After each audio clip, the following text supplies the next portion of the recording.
कि दर्द दिल के न तनी को सहा तो न बा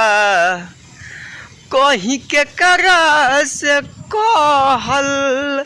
भिजा तो न बा प्यार का होला उनका बुझा तो न बा कि प्यार का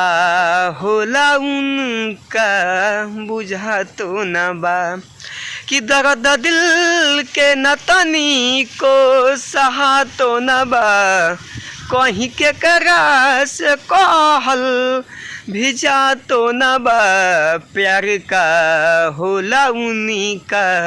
बुझा तो न बा कि प्यार का होला उन्हीं का बुझा तो न बा मरा के भुला गईली न जाने कहाँ गईली कमी का रहे प्यार में जिंदगी भरवा गईली कि हमरा के भुला गईली ना जाने कहाँ गईली कमी का रहे प्यार में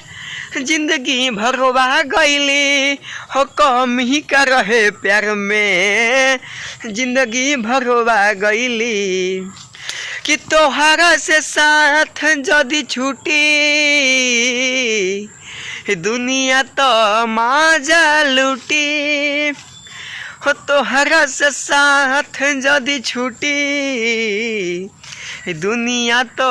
माजा लूटी तू चली गईलू छोड़ के ससुरा कई के टूकी टूकी भैलू कहिया ये ते ना से आन शादी तय होखे लागल जान है जान कि भैलू कहिया ये ते ना से आन शादी तय होखे लागल जान प्यार का होला उन्हीं का बुझा तो न बा कि प्यार का होला उन्हीं का बुझा तो न बा। देखिए लिखी क्या कहतिया कि क्या करते थे साजना तुम हमसे दूर रह के क्या करते थे साजना तुम हमसे दूर रह के हम तो अकेले रहने हैं छुप छुप के रोया करते थे हो छुप छुप के रोया करते थे प्यार का